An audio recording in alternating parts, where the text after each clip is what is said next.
Thank you so much, Stuart, and to Grand Performance. And I'd like to invite Monica to join me on stage. Monica will be playing harmonium with us all evening. You'll also see behind me the beautiful artwork by Chitra Ganesh. She's a New York-based artist.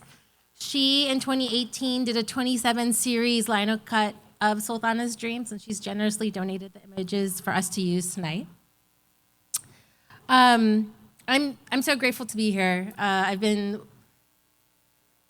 want to say I've been playing with Sultana's dreams, but I've been thinking a lot about the words that are in Sultana's dreams. I've been using it in my art. It's been inspiring my poetry.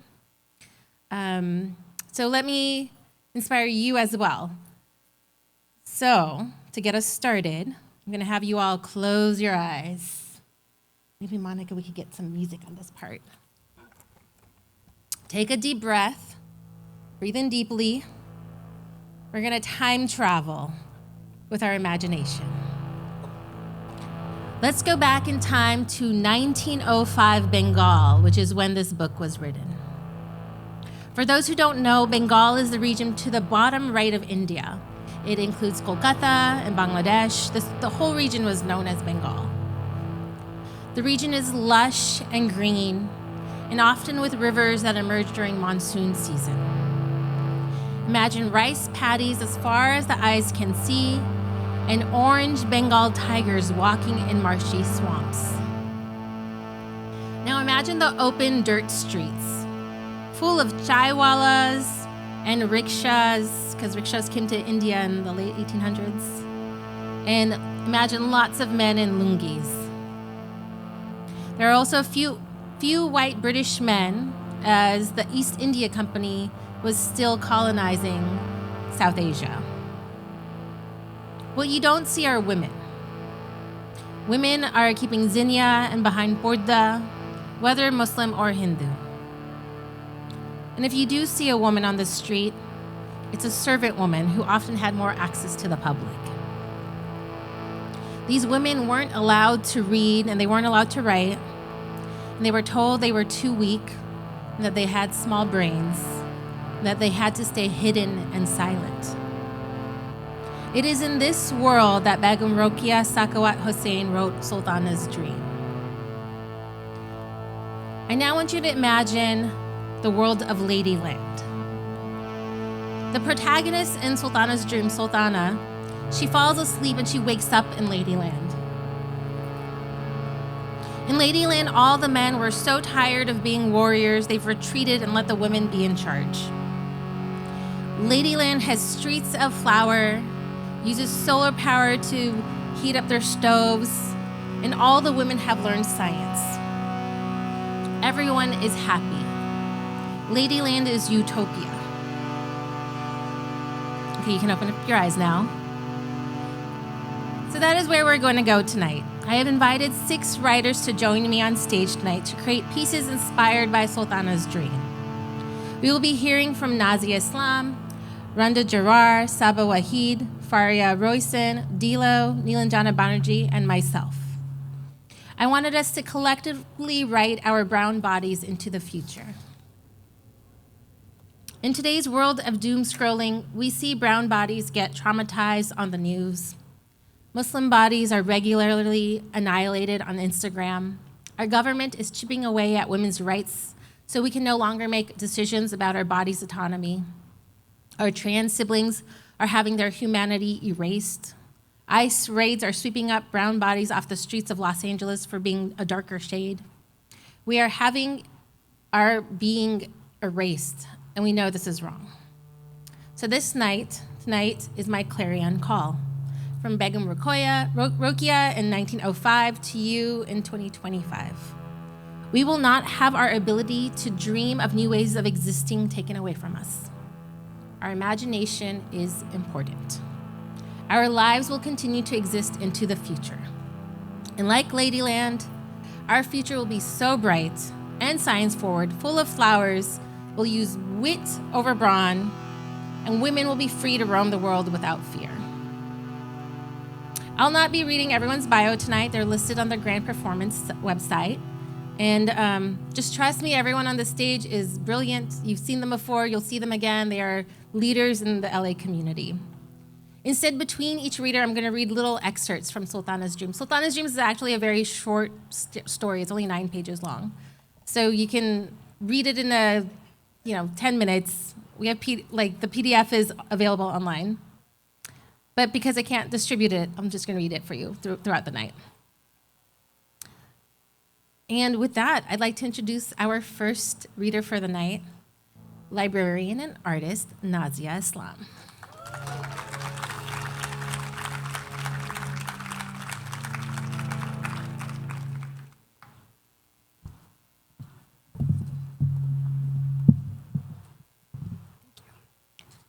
Thank you so much.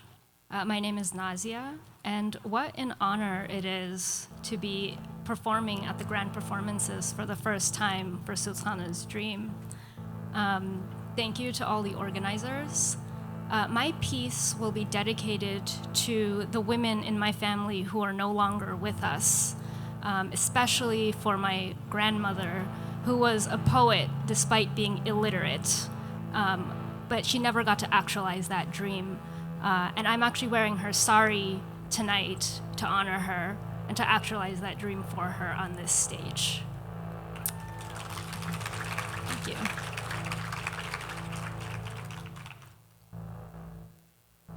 I dream for the women who couldn't. For the women who never wanted being a woman imposed on them.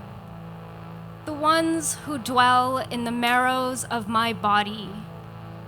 I feed them the sweetness of my desires to fill the longings of their hungry hearts. The skin they've gifted me ignites my defiance. I am the vessel of their unspoken dreams. And I am dreaming into their future because the future still exists even when they don't. I use my breath to unshackle their laughter from the depths of my soul. I weep the waters of the sorrows they could not shed, and I love with all the might of their passions they kept restrained. For them, I dream the impossible.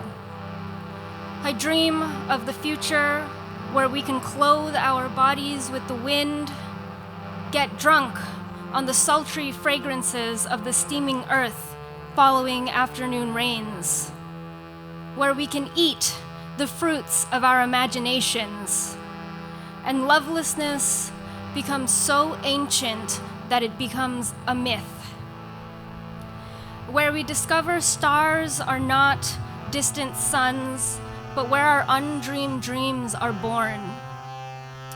We can taste the preciousness of the unending cosmos. We return to every version of Eden in the glimpse of each other's eyes.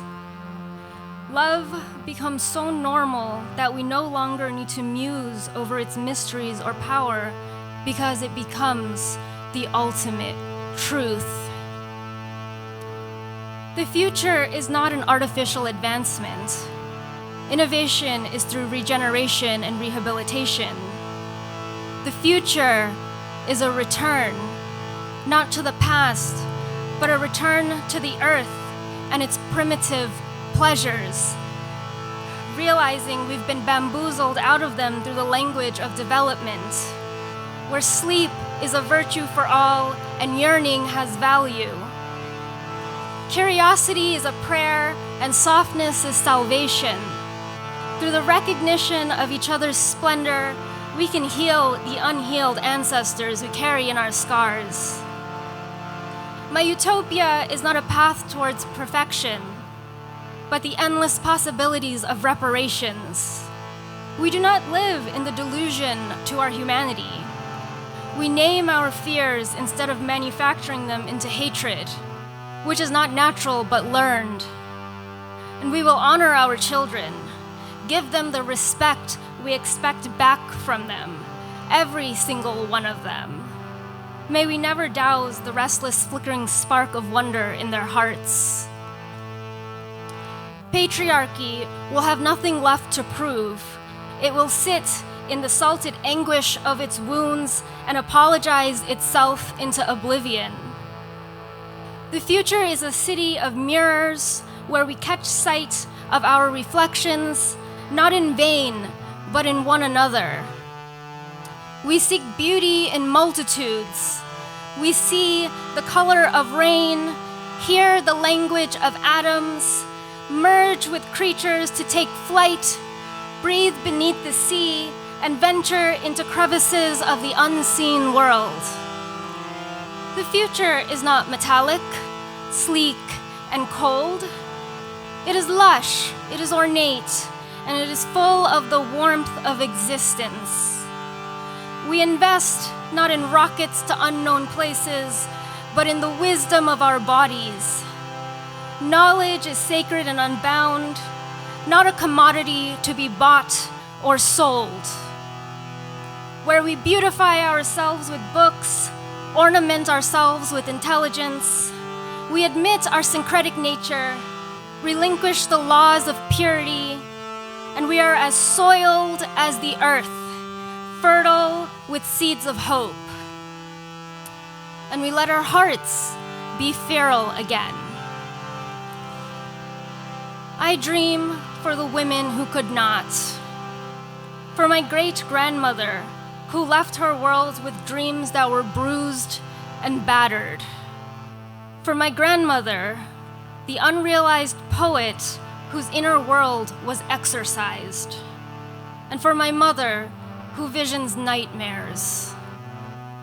For them I defy. For them I dare to dream.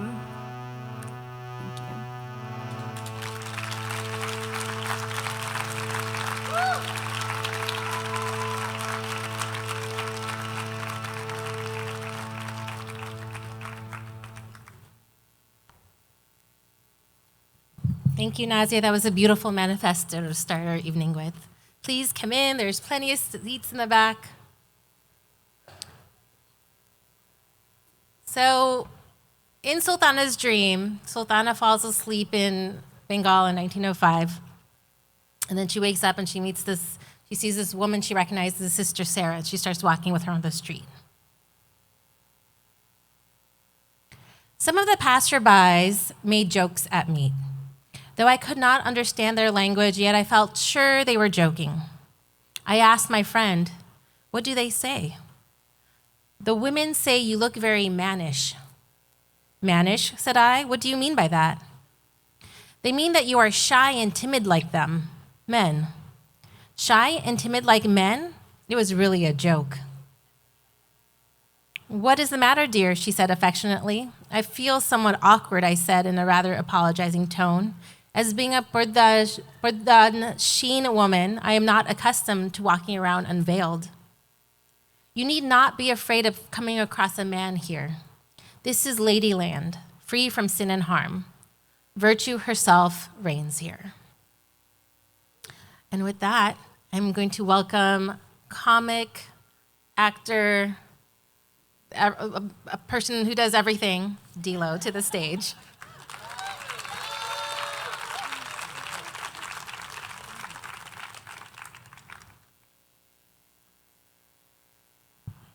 Thank you. I could have done that, but I appreciate you. How's everybody doing? Oh my goodness, y'all look beautiful. My eyesight only goes a little like, but everybody looks really great. So when we're talking about dreaming, I'm so happy and like feeling so blessed, like to be here to share with you this new piece. I'm part of two collectives, two artist collectives, one of which Taz is a part of. I'm a part of Taz's collective, let's put it that way. And another one called Joy Collective. And Taz invited me, and yet this piece is in conversation with a lot of the artists that I really admire for who they are and how they choose to create in this very wild world. And one of them is Mina Murugesan, who did a piece called Dravidian Futurities, in which we dreamt And so this piece, what I'm about to read, is in conversation with that piece and also with this beautiful passage that Begum, and I cannot say the last name properly, but that she wrote. Okay. My eyes opened to a glow from a fire. I think I was in a cave as the sound of the fire seemed to echo slightly. A sudden rustling and a human whisper let me know that I had company. Whether it was good company, I didn't know. I wasn't going to be like in those old movies where the main character finds himself waking up in a foreign place by some calamity and upon waking to his new reality immediately goes into flight and fight mode. I'm a different kind of guy. I just lay there until things started to make sense. And 2 seconds later, it did. An elder woman in a bright baby blue sari crouched next to me and offered me water in a small, dark, carved coconut bowl. Another person stood beside her with an energy I could sense before I could even see the spear lingering over the third button of my raggedy shirt. The elder seemed nice enough, possibly even caring and kind, but the spear-holding person was there to assure that I was kind back. I mustn't have been knocked out for long because I wasn't thirsty, but I knew better and took the bowl of water. Y'all, this water sent signals throughout my body. It was crisp and cool on my tongue and felt almost syrupy going down my throat. Last time I had water like this was when I was a child. These are why the clips are here. Okay, where was I? Syrupy down my throat, already said that part. Oh, so the last time I had water like this was when I was a child. I heard water was abundant and free once upon a time, before pollutant-free air was selling by the canister to my cousins with asthma, chronic bronchitis, and allergies. Meanwhile, my cousin's appa, my rich uncle, was living happily divorced and single in a bubble, literally that encased his mega mansion, where there were underground entrances and exits that transitioned you from his clean air to the smoggy, smoky air of our world. It's his fault the world is like this. It's why my amma hated that I was so masculine. She thought I shared enough genetics with her brother to have proclivities to be a greasy asshole, and not in a good way. After all, my amma's desire to get pregnant only came after being reassured by her gods that any child sliding out of her would be here to slither and create a revolution. She knew her gods were powerful, but she knew patriarchy was one of the pollutants we most easily breathe in. Who are you? How did you get here? The spear-holding person accent was familiar and comforting, even with the spear about to poke through my shirt. I knew my story, but I didn't need to tell them yet. I responded, I don't remember anything except that my boat started tipping from side to side as if a giant sea otter monster was laying on its back, juggling their favorite rock, except that rock was my boat. And next thing you know, I'm here with you, and your spear. Maybe my colorful story would at least soften them. The elder seemed amused at least. Why were you trying to cross the Mena Strait? The spear-holding person asked me with anger in their eyes. I was fishing, I replied. I was fishing indeed. Before her cancer-riddled body left this physical plane, my amma told me that there was a land where air was clean, where there was real water, and she told me that I could find her sister there. Up until then, I didn't even know she had any sisters, let alone ones that were alive. And then I was like, why is she telling me this shit right before she's dying? I realize ammas are the most mysterious people on the planet. You think you know someone, right? Chandra and Mahala? The elder asked me. Yes, Chandra is my amma, but I am not her daughter. The elder looked at me in the eyes long and hard, touched my chest, and took her crooked little index finger and softly pushed the spear away and said, in Tamil, "He has a vagina." What the hell? I mean, I do have one, but like in the middle of this deserty jungle somewhere near Mannar, this elder knows that I have a vagina somehow, and this fact matters because it prevents me from getting stabbed by a spear. And yet, it doesn't matter.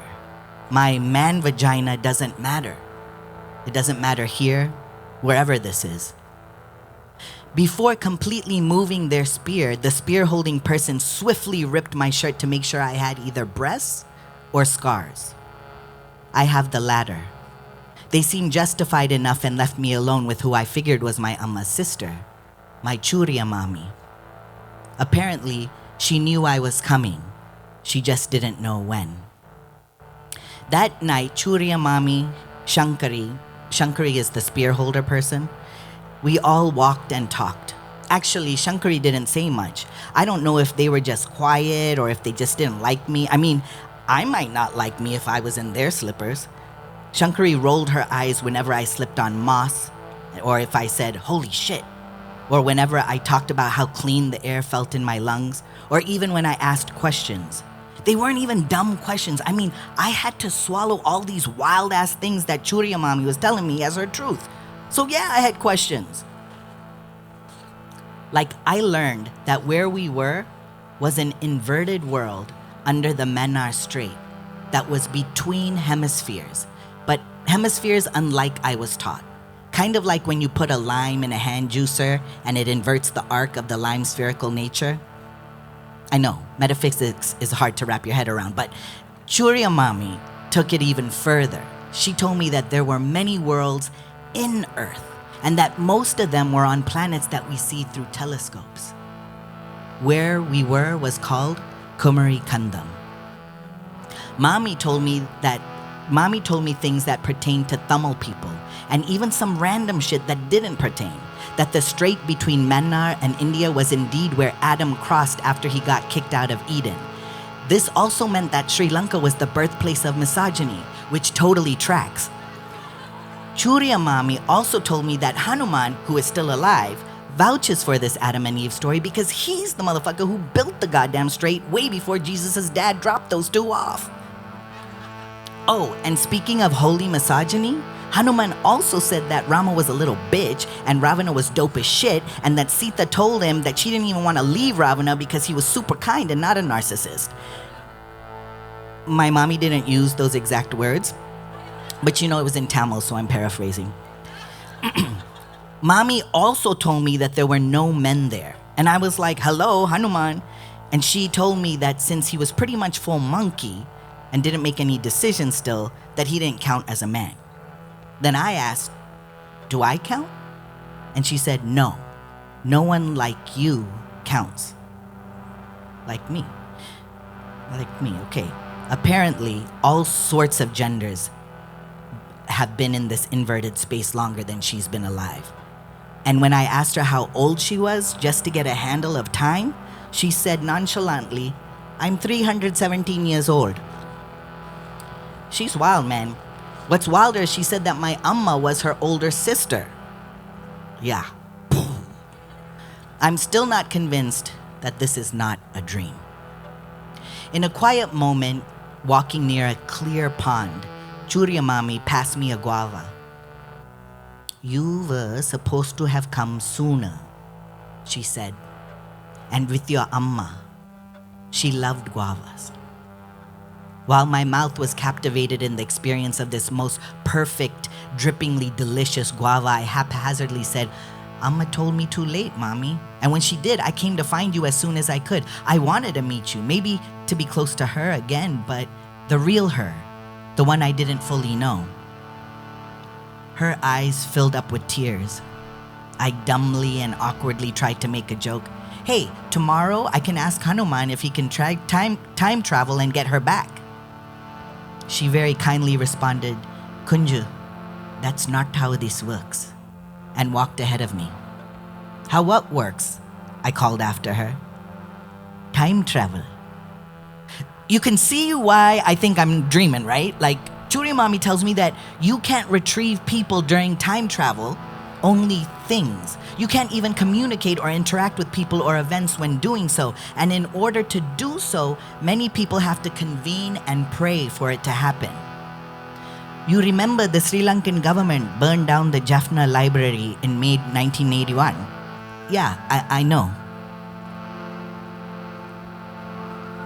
Well, over the course of nearly 4 years, I was sent repeatedly to the library in April 1981 to make copies. Wait, you have the copies of some of the stuff that was in the library? No, I have copies of everything in the library. Where? Here. She just waved her hands and kept walking. So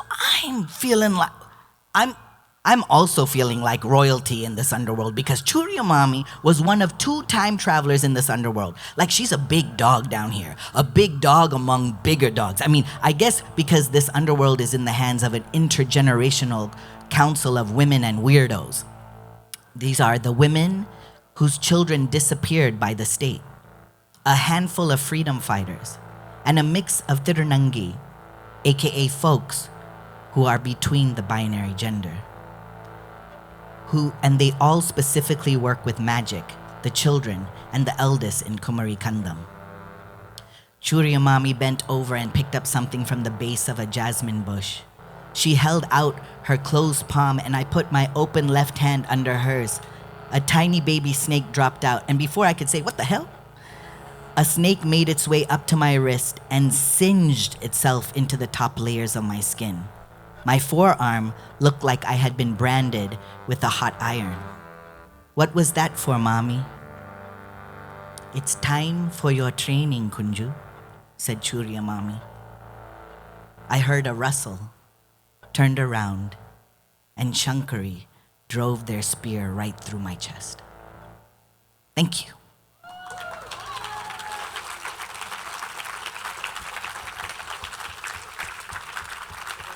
Thank you again to Monica.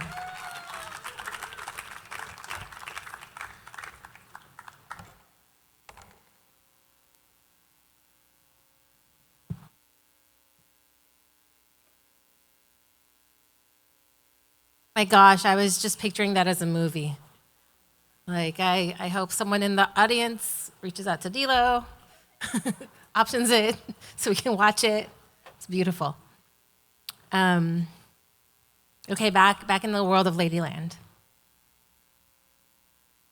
Sultana is curious about where the men are. "Where are the men?" I asked her. "In their proper places where they ought to be." "Pray let me know what you mean by their proper places." "Oh, I see my mistake. You cannot know our customs as you were never here before. We shut our men indoors." "Just as we are kept in Zenana?" "Exactly so." "How funny," I burst into a laugh.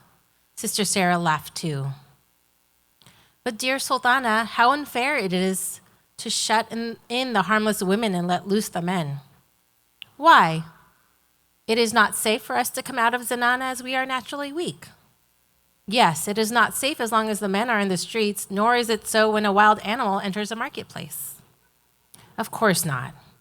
Suppose some lunatics escape from an asylum and begin to do all sorts of mischief to men, horses, and other creatures. In that case, what will your countrymen do?" "They will try to capture them and put them back in their asylum." "Thank you. And you do not think it wise to keep sane people inside an asylum and let loose the insane?" "Of course not," said I, laughing lightly. "As a matter of fact, in your country, this very thing is done. Men who do, or at least are capable of doing no end of mischief, are let loose, and the innocent women shut up in the Zenana. How can you trust those untrained men out of doors?" For our next reader, it's going to be sci-fi writer, labor activist, organizer, podcaster, Saba Waheed.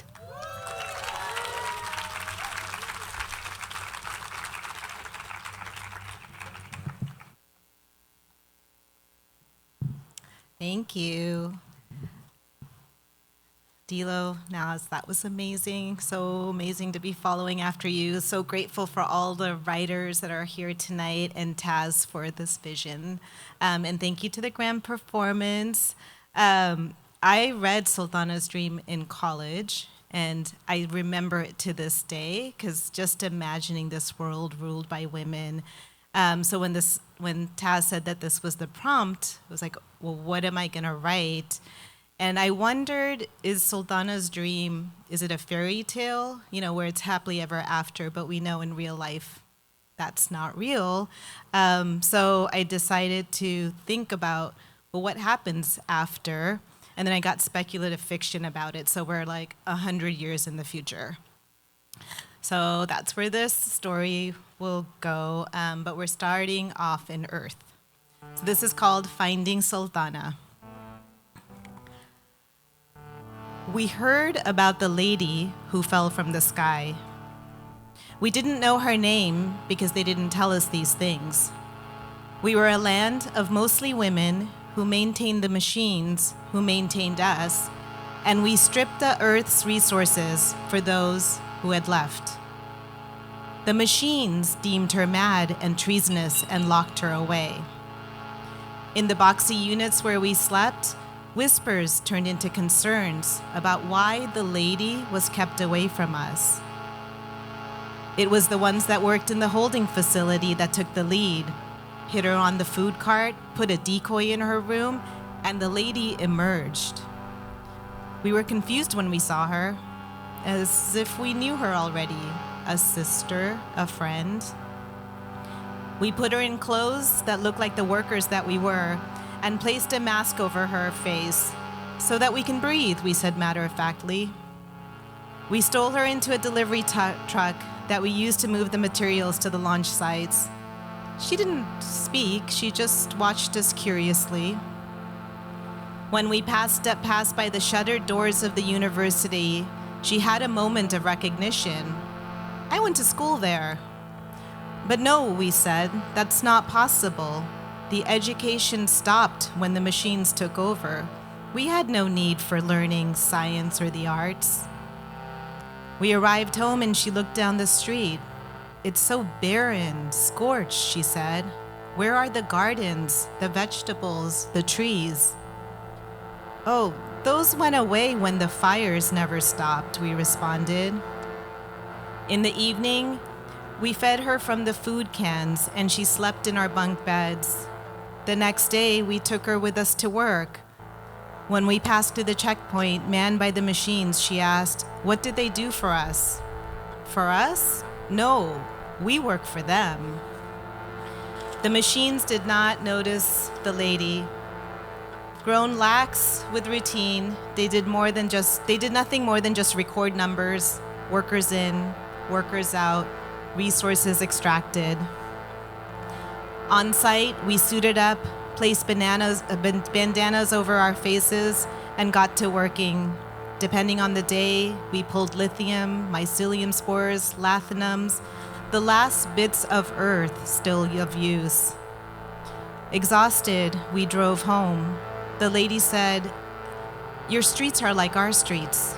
Your university stands in the same place. Your time is the same as ours. But this is not Ladyland, the place I come from. We have electric cars that fly, not these heavy diesel trucks that bump into giant sinkholes in the road. We told her, there was a time when birds sang from the treetops and we didn't have to wear masks, a time of seasons and regular rains. In Ladyland, we bathe from the rains and take power from the sun, she said. We till our land and grow our food. We let out a collective sigh. We were told nothing could save this world. It was dying, and the new colony was the future. Back at the checkpoints, the lady eyed our watchers. We have machines too in Ladyland. Because of them, we work less, draw and write, and spend afternoons in the garden with our sisters. Did your men go to Mars? We ask, because here, They took their money, their skills, the advanced machines, and some young women, and built a colony out there. We are here because they need the raw materials. The lady said, our men went to the Mardana. That night, sitting together, lit by candles, the lady told us more. When the men went to the Mardana, the women felt safe walking through the streets. A queen ruled with fairness. She built a council that represented the land, and it was a time of peace. It was during the reign of the second queen, a Mardana's rights group emerged. They felt the council was unfair and that the Mardana deserved a voice. Our queen believed in sharing power, so she gave them a seat. They quickly filled the chambers with disagreement. Many wanted them out, but the queen said, "Isn't power meant to be challenged?" She believed so long as we faced each other, we would find common ground in our differences. But then they went further, spread stories that questioned what we had built, and talked about bringing back the glory days. Their voices grew louder, not just in the council chambers, but on campuses, in neighborhoods, in families. Little by little, they took more. During the reign of the third queen, they created companies that took over our industries, solar power, and the machines we had created. They changed what we learned in the classroom and isolated those who spoke up so that people spoke up less. They created a separate ID for those from the Mardana. Then one day, they rolled in with tanks and expelled the queen and her followers. A new king ruled with fear, and we were hungry again. Was this not what happened here? We reflected. But your land is not scorched like ours. We were on such a path, the lady said. The exiled ones thought about war, a coup, but the women had read their history. So they built a different army that snuck into Ladyland and spoke to residents door to door. They built community circles to speak of our values and the harms of the company. People had to push past their fears. The circles grew larger, and what started as an underground network spread to the streets, to the businesses, and to the council. The people of Ladyland had to rebuild a world that the Mardana were quick to destroy. We had to break up the companies and realign the machines. It took us a whole generation to reclaim our gardens, to break the distrust of the people, and to lead again. The Mardana retreated, but we didn't isolate them. As the lady spoke, we looked around our world with so little green, so little hope. We endured simply because we were together. If your land is this land, can we not do the same? It began slowly. We snuck into the libraries of the closed universities. We started whisper campaigns across the mining sites. We found old buildings with seeds to lay into the ground, to lay into our wombs. We needed to sow, and we needed to grow. The lady from the other land worked with us. We had our first win when we cut off the supplies. It was then that we noticed the machines stopped reporting our absences, and then they started miscounting our delivery loads. Slowly, we realized when we spoke to them differently, they responded differently. The lady spent the evenings in the library, writing down our history and reading our old literature. It was one day that she discovered the story of Sultana. She brought it to us and read it out loud. This is how I came here. I was in a flying car when it hit something. In our world, Sultana's dream was labeled fake and Ladyland a fiction. I see how to get back, she said. We were nervous about her leaving. We knew there were going to be attacks from the colony, but we knew the lady missed her land and we had to let her go. If you dream hard enough, you can go there, we told the lady. If you dream hard enough, you can make it here, she said to us. And so we waited until the sun set, and we stood arm in arm, creating a path that led the lady to an easy chair. And as she laid down, she said, I don't know what Ladyland will look like because the pendulum swings to and from the world we are trying to build. It takes time to make change, but it takes work to uphold the change. Each of you is a leader. Keep talking to each other. Listen to new concerns. Build new ways. Prepare the generation that come after you. Our friend, our sister, the lady from the other land closed her eyes. As she fell asleep, we all woke. Thank you.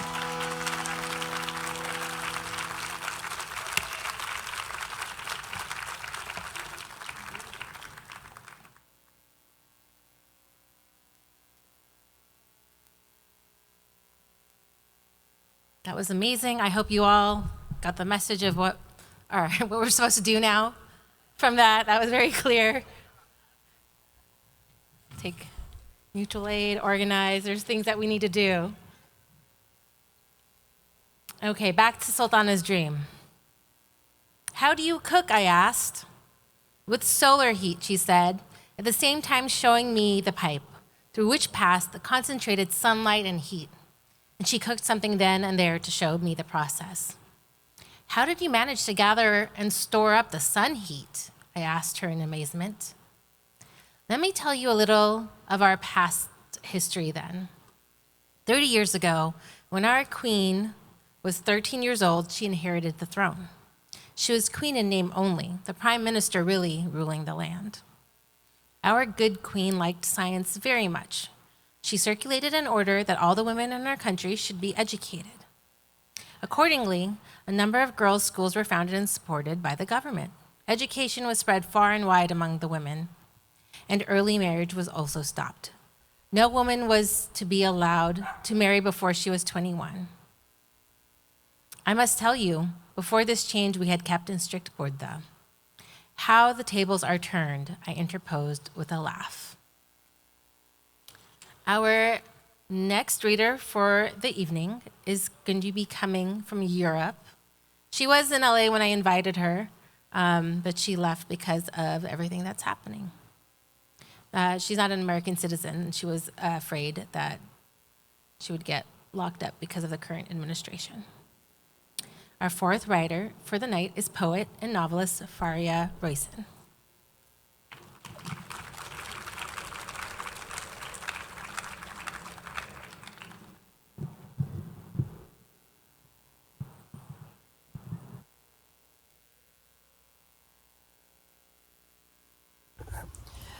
Hello, I am Fariha Róisín. I am very sad that I'm not at this event. I no longer live in the US for political reasons, but I am really honored to have worked on this with Taz and everybody else that's involved today. I feel a lot of love for Begum Rokeya, who is a huge mentor and is a writer that I love and I look up to. So I'm excited to share my poem that I wrote about her. It's called Begum. I asked the oracle about your name. In Arabic, the oracle explains the name translates to prosperous, flourishing. In Bengali culture, our shared culture, it is often associated with light or illumination. 100 years before I had a backbone, you were mastering the languages, a lattice of identity and meaning you spoke. The air was different back then. ripe with oranges and jasmine, relics of the Mughals who brought Islam to the land of our ancestors, shaping us to indelible beings, cracking our spiritual contemplations, allowing us to expand and grow beyond the known and unknown worlds. Each soul is a supplication to Allah, each body a vessel for liberation. In the future that you seek, no men encounter our species, so we are allowed to let the vibrant flames of our bellies grow. A coral that expands like a garden, the songbirds unbroken, the bulbul safe across all latitudes of the mountain's peak. Men have betrayed us, but in their dominance they present their inhumanity, the unholy, craven things that take the breath of each moment and continue to take, to take, to take. There is no metabolic reasoning for such things other than utopia is possible without the warmongering gender that aggregates violence at a phenomenal rate. Pinched and schismed, the maniacal logic of supremacy dissipates, and all that's left is our own regard. No more decadence. What we imagine as peace becomes the glow that sustains us. We preserve each other through our dreams, hovering between temporal antiquity, dazzling our surrender to the embrace of Allah's enlightenment. Ghassan Kanafani, our brother, once said, "It is not enough to hate and believe in the past to make revolution. We must love and be future-oriented if we wish to carry out the revolution. It's not enough to despise the enemy. We must choose to sublimate our collective terror. You dreamt, and in that vision, what expanded was the possibilities of life. Clairvoyant, containing the future tense of our prophetic capacity, you vanquished the lie the colonizer tells, smelling the dead meat of the imperialists' fleshy and abject souls. As I rise in wudu and prayer, the Fajr day breaks, and I am left contemplating the inextricable links between the vast sections of my obsidian heart, no longer broken, calloused or left up to dry, pruned in the heat, saturated by a sacred life. Instead I bloom toward the new world with a clear-eyed consistency. Dionysus was an agitated schoolboy who used tricks to learn the trade of greed and pleasure. Beauty is becoming, but only when it's not stolen, thieved up from the corners of the irrefutable hate that governs these worlds we inhabit. You were a caryatid.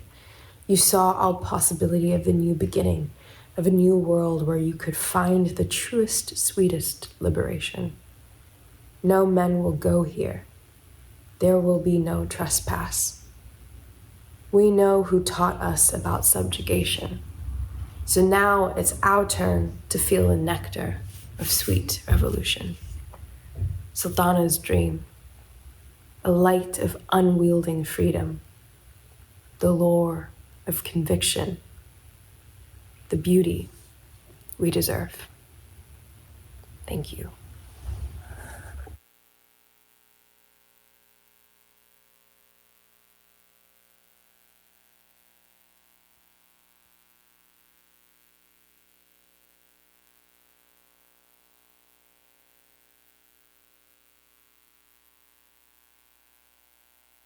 Thank you. That was amazing. I wish she could have been here in person. But I think it's important that we also, it speaks to the theme of the night and how, people are silenced. Okay, back to Sultana. He's very concerned about why the men are locked up. Not locked up, they're in Borda. But tell me how you managed to put the men of your country into the zenana. Did you entrap them first? No. It is not likely they would surrender their free and open air life of their own accord and confine themselves within the four walls of the zenana. They must have been overpowered. Yes, they have been. By whom? Some lady warriors, I suppose? No, not by arms. Yes, it cannot be so. Men's arms are stronger than women's. Then? By brain. Even their brains are bigger and heavier than women's, are they not? Yes, but what of that? An elephant also has got a bigger and heavier brain than a man has, yet a man can enchain elephants and employ them according to their own wishes. Well said, but tell me please how it actually happened. I am dying to know. Women's brains are somewhat quicker than men's. 10 years ago, when the military officers called our scientific discoveries a sentimental nightmare, some of the young ladies wanted to say something in reply to those remarks. But both the lady principals restrained them and said they should not reply by word, but by deed, if ever they got the opportunity. And they had not long to wait for that opportunity. Cliffhanger.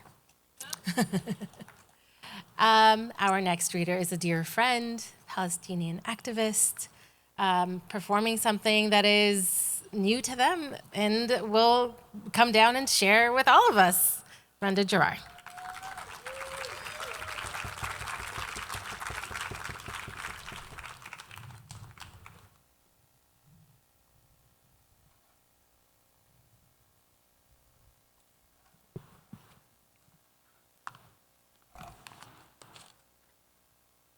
Hi, everyone. I'll be performing something that has some strong language, so if you have kids, they're gonna grow up awesome.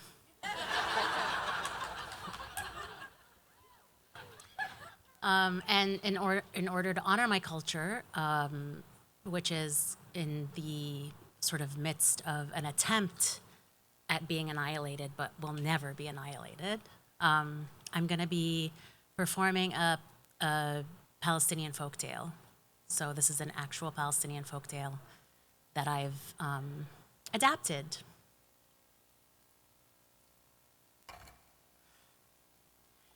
Bitch, let me tell you about the fisherwoman story. It's amazing. So there once was a fisherwoman who lived in this kind of modest beach shack, and every morning she'd get up, cast her net, and then in the afternoon she would take all her fish to the market, but she would always save two pieces, one for herself and one for her neighbor, who was a widow.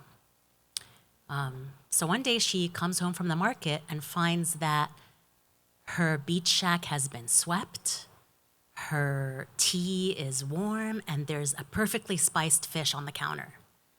And she's like, whoa, I didn't know the widow neighbor was into me, I guess, but I should just go, thank her for this. So she goes and she thanks her, and the widow says, flattered, but no, I would never come to your beach shack uninvited. Consent, honey. So she was like, oh, my mistake. I don't know. And the next day, though, the same thing happened.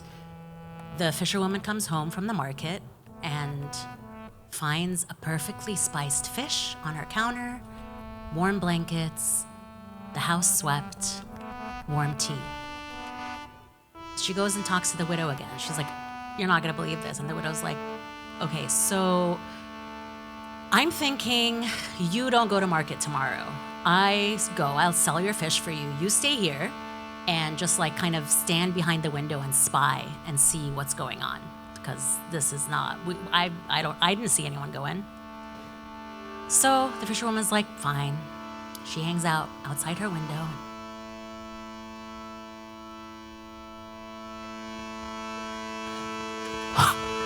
3 Jinni women descend from the ceiling, laughing, dancing, cooking. The fisherwoman busts into her beach shack shook. Whoa. Oh, shit, one of the Jinni women says. All right, well, now that you've seen me, I'm your kismet. These are my sisters. Hi? Thank you guys so much for being so nice to me, like preparing me fish and cleaning my house and stuff. Oh, stop it. Stop, you're the nice one, okay? I know what you do. I know how you give extra fish to the widow neighbor, and I also know, that you do freebies at the farmer's market. I've seen you, girl. I know. So the fisherwoman asked Khadija, that first Jinni, a bunch of questions about herself. Khadija asked the fisherwoman a bunch of questions about herself, and soon enough, they fell in love, had a little ceremony, and moved into the beach shack together. I wish I could tell you that they lived happily ever after, but their joy was short-lived, because why else? Yeah, men. So, one day, Khadija the Jinni is outside putting clothes up on the clothesline to dry, grilling fish, whistling, dancing. And the king in his watchtower sees her. It's just swing. So, of course, he doesn't talk to her directly because, chauvinism. He instead mentions to her wife, "Hey, fisherwoman. Hey, psst, psst. Yeah, hi. What do you want?" "What do I want? I want your wife." "Oh. Well, she is the sexiest woman I've ever seen, so unless you want your head to be chopped off, I'm gonna need you to bring your wife to my castle gates first thing in the morning." "Negative. That's not gonna happen." Okay, so you could either bring me your wife to the castle gate tomorrow morning, or you could bring me a grapevine, planted at the castle gates, and then first thing in the morning, I want to see just one perfect bunch of grapes. And I want me and all my army to eat up those grapes and still have grapes left over. Good luck with that then. That's impossible. So you either can bring me that vine and the grapes, or you can bring me your wife. So the fisherwoman goes home and she's like, "Khadija, we're fucked. The king is into you, and he wants this situation with this vine and these grapes and this bunch, and it's just like a nightmare." And Khadija's like, "Oh, babe. Oh, God. Yeah. So here's what's gonna happen. You go and you talk to my older sister, okay? She's got this creature. He lives outside her house. You'll see him. You'll know when you see him because he's like 3 different things, and he wears a funny hat. Anyway, he'll meet you. He'll give you what you need." So the fisherwoman does what she's told, like a good wife, and goes to the older sister's house. And sure enough, the creature shows up. He's part gazelle, part donkey, part cat. He's wearing this really cute green hat, and he's got a vine in his jaws. "Thanks, bro." She goes to the castle. She plants it. She walks away. Sure enough, in the morning, there's a beautiful grapevine out and one perfect bunch of grapes. And the king breaks open the castle doors to the outside and is like, "What?" He calls his entire army over. "Guys, come on. We're gonna chow down on this. Let's go." So they're eating these grapes. They don't change. It's just the same bunch of grapes. He's like, "Call my press secretaries." They come. "All right, call the ministers of defense." They come. "Call the podcasters." They come. "Okay, call all my guys, all my dudes, my friends." They all come. They all eat. Nothing happens to the bunch of grapes. He's pissed. "Fisherwoman, come here. Psst, psst, come here. Oh my God, what do you want now?" "Well, sorry to say it, but I want your wife still. Right, well, I did what you said, so yeah, it's not gonna happen. No, it's gonna happen. You're gonna bring me your wife. Well, no, I won't. Yes, you will. The only other option I can imagine is for you to bring me a newborn. Like, bring me a newborn, fresh out, and I want this newborn to still have its cord dangling, and I want this newborn to tell me stories that are like 100% lies from beginning to end. Bruh, what? Yeah, you either do that or you bring me your wife. So I'll see you in the morning. That's the plan. So the fisherwoman goes home. She's like, Khadija, we're fucked. This is what he wants. It's ridiculous. It's khalas. Let's just give up. It's not gonna happen. Just forget it. I'm sorry, babe. I'm sorry. She's like, oh my God, no, babe. My little sister's giving birth right now, okay? You go to my little sister's house. She doesn't know. She doesn't have a creature. Well, she might have a creature. Anyway, the creature will give you the baby. Just go. Are you sure you'll be okay with me taking the newborn, like right, fresh out? Yeah, just, she's done this before. Just go. So the fisherwoman's like, oh my God. She gets there. The newborn's just out. Can I borrow this? Fuck, yes, again, sure. Takes the baby. Goes to the king.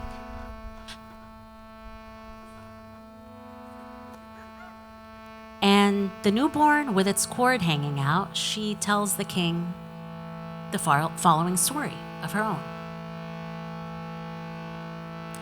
So I was minding my own business. Literally, I own an olive oil soap business.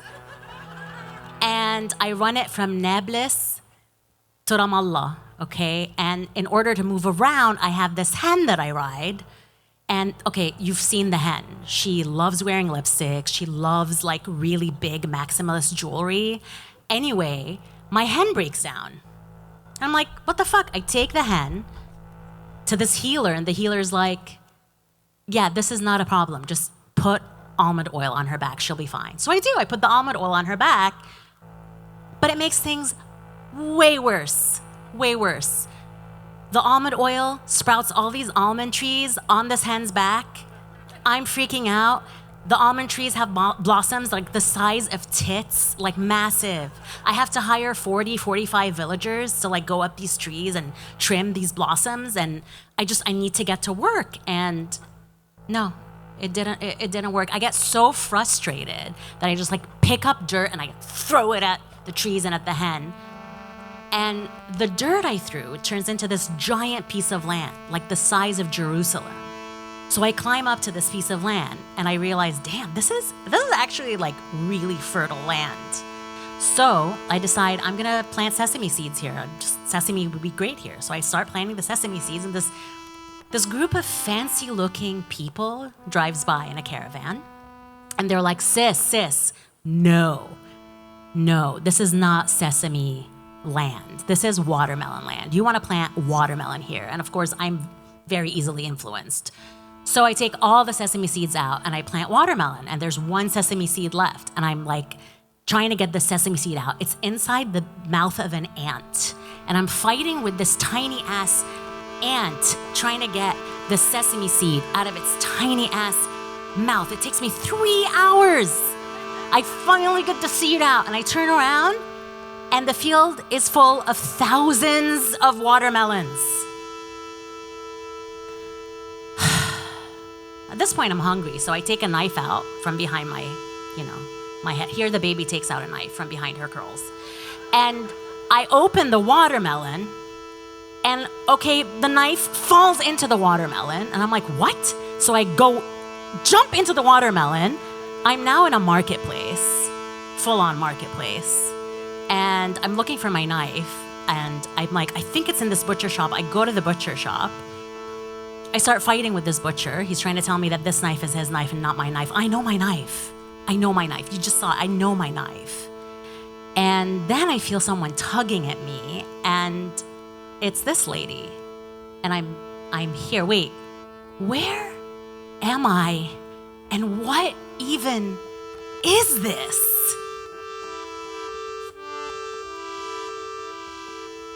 The king looks at the fisherwoman and says, please take whatever this is, and you and your wife, and please go as far away from me as possible. I will never bother you again. Please, just get out. Please, just go. And so the fisherwoman and Khadija lived happily ever after. And this is my story. I've told it, and in your hands, I've thrown it. Now, honey, I want you to remember that whenever these people try to say they're better than us, they're wrong. Because the story I just told you is an actual Palestinian folktale that was passed down from illiterate woman to illiterate woman to me, and now to you. Okay? Meanwhile, white people are out here talking about Humpty Dumpty. Okay? We don't fall off walls. We break walls, okay? That's what we do. We invented that shit. And if we do fall off a wall and break, we go inside our broken pieces. We find marketplaces and fertile land and caravans in that shit, okay? We are entire worlds, bitch. That's what we are. So what the fisherwoman's story and what Khadijah's story reminds us is that we will always do the impossible, while the king always thinks he can ask the impossible of us, because we are magic. We know it, they know it, and never, ever will we end. Thank you.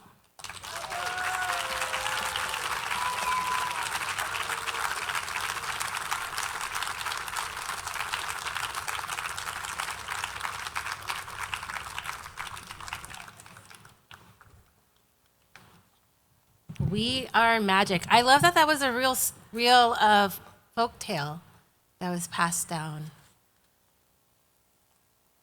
I don't know, between Sultana's dream and the fisherman's story, there's so much in our ancestry that that is hidden from us, that we don't know, and that we have to dig up and remember. Okay, back to Sultana. So basically, Ladyland is being conquered by another entity. The men who were warriors got tired. And the queen doesn't know what to do, right? The queen needs to figure out what to do. So I'm gonna skip around a little bit. It says, "If you cannot save your country for lack of physical strength," said the queen, "try to do so by brain power." On the following day, the queen called upon all the men to retire into Zenana for the sake of honor and liberty. Wounded and tired as they were, they took that order rather for a boon. They bowed low and entered the Zenana without uttering a single word of protest. They were sure that there was no hope for this country at all. Then the lady principal with her 2,000 students marched to the battlefield. Arriving there, directed all the rays of the concentrated sunlight and heat towards the enemy. The heat and light were too much for them to bear. They all ran away, panic-stricken, not knowing in their bewilderment how to counteract that scorching heat. When they fled away, leaving their guns and other ammunitions of war, they were burnt down by the means of the same sun heat. Since then, no one has tried to invade our country anymore. That is Ladyland. Our next reader for the night is writer and poet and longtime collaborator of mine, Neelanjana Banerjee.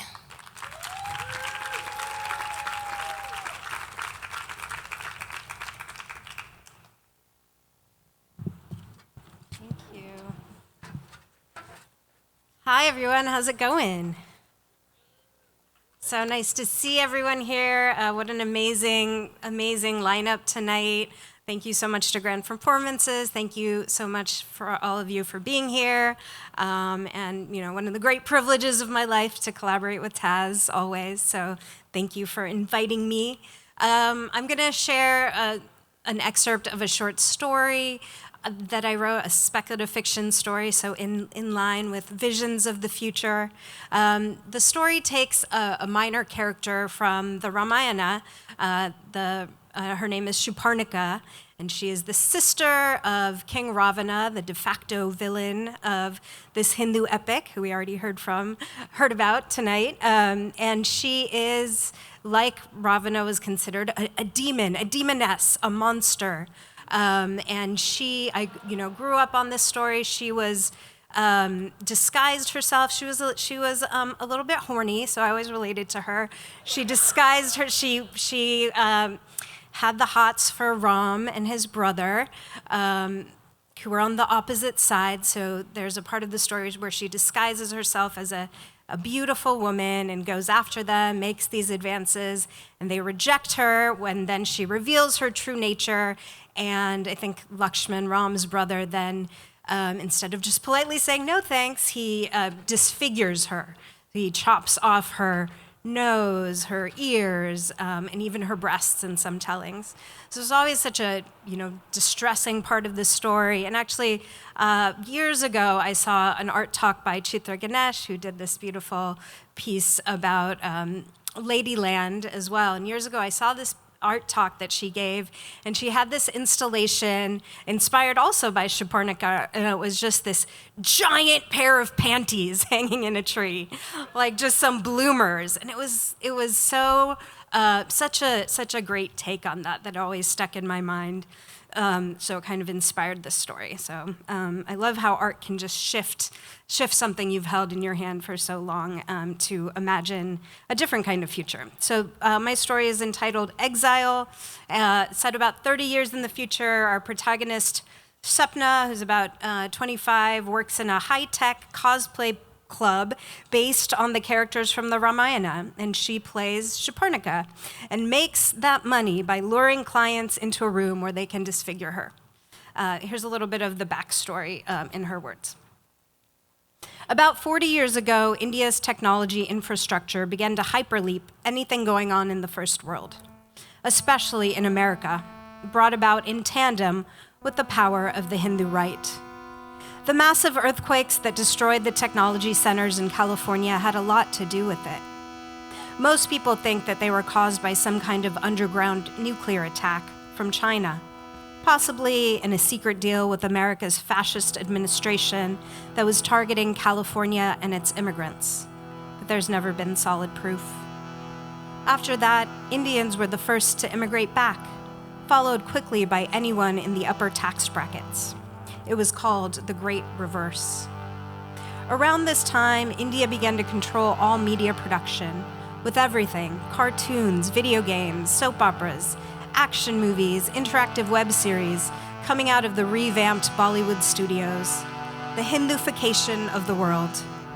The Indian epics became source material for all of it, and the cosplay scene grew out of the super popular Ramayana, blockbusters movies, and video game franchises. My mother says that during the heyday of the reverse, India's system was corrupt, which meant that all the Indians, especially the rich ones, used family connections and bribery to push their immigration paperwork to the front of the line.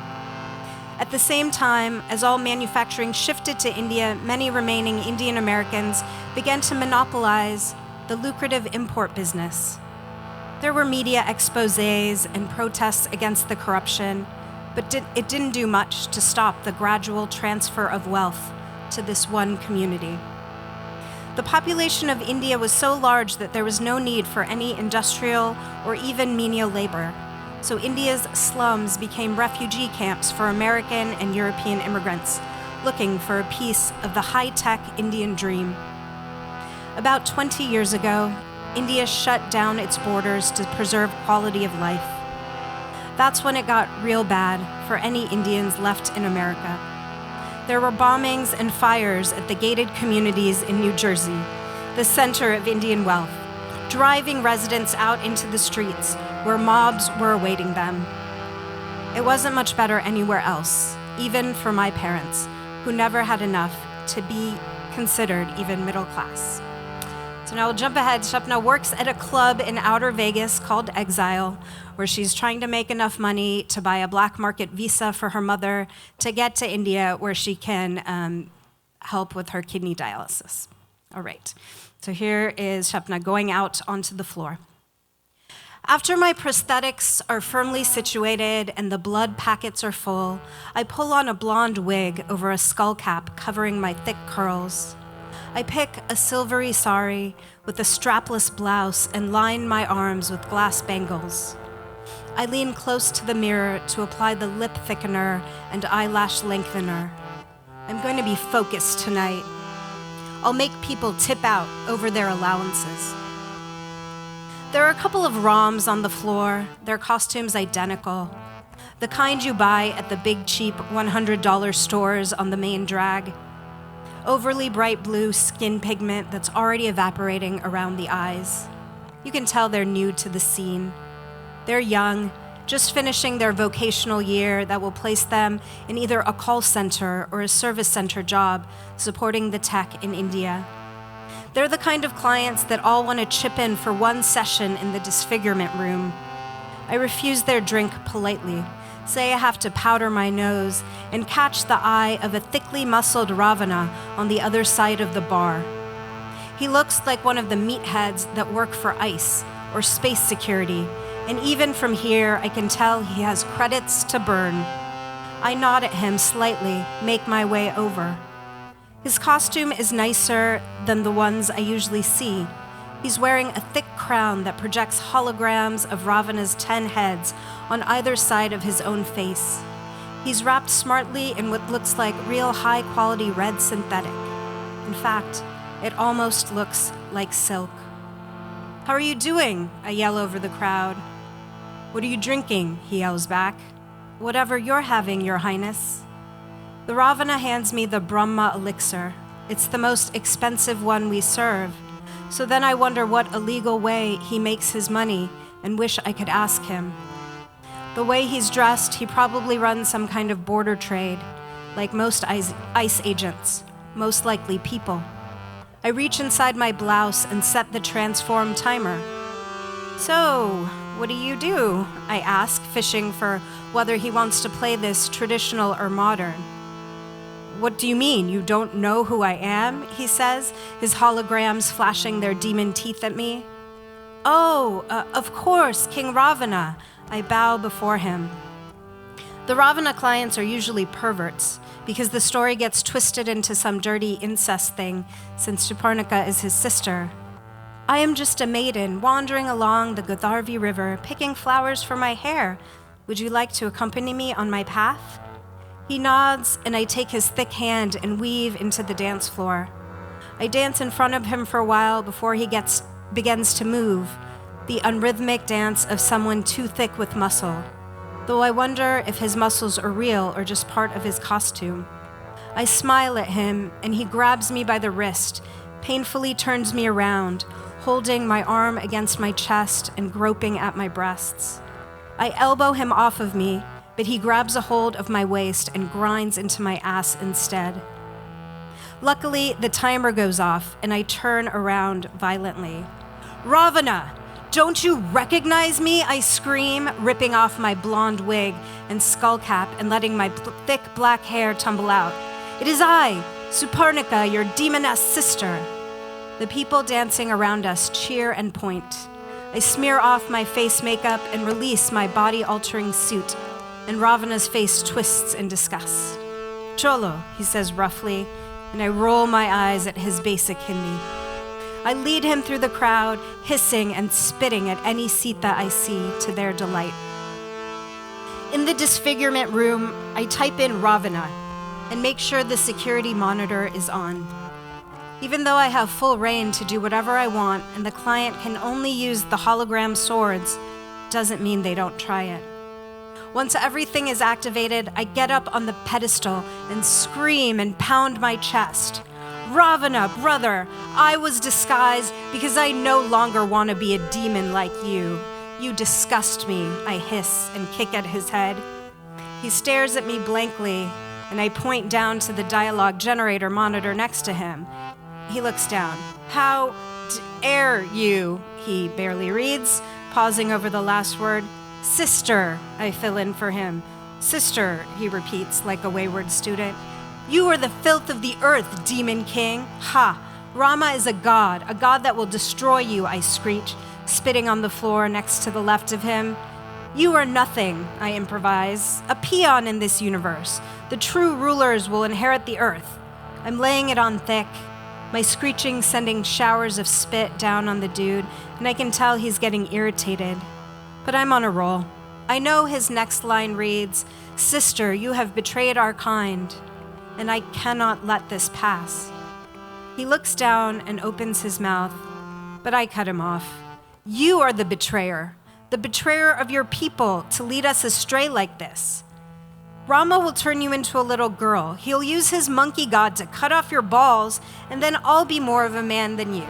In fact, I was always more of a man than you, brother. It feels good to stand above him, my clothes ripped and my blood on fire.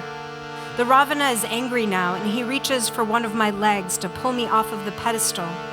But the shield is up, and it shocks his hand, making him jump back. I laugh at him, but know the next screen advises him that it is his time to disfigure me. He struggles to read the screen, but then suddenly he figures it out and turns to me excitedly, revenge in his eyes.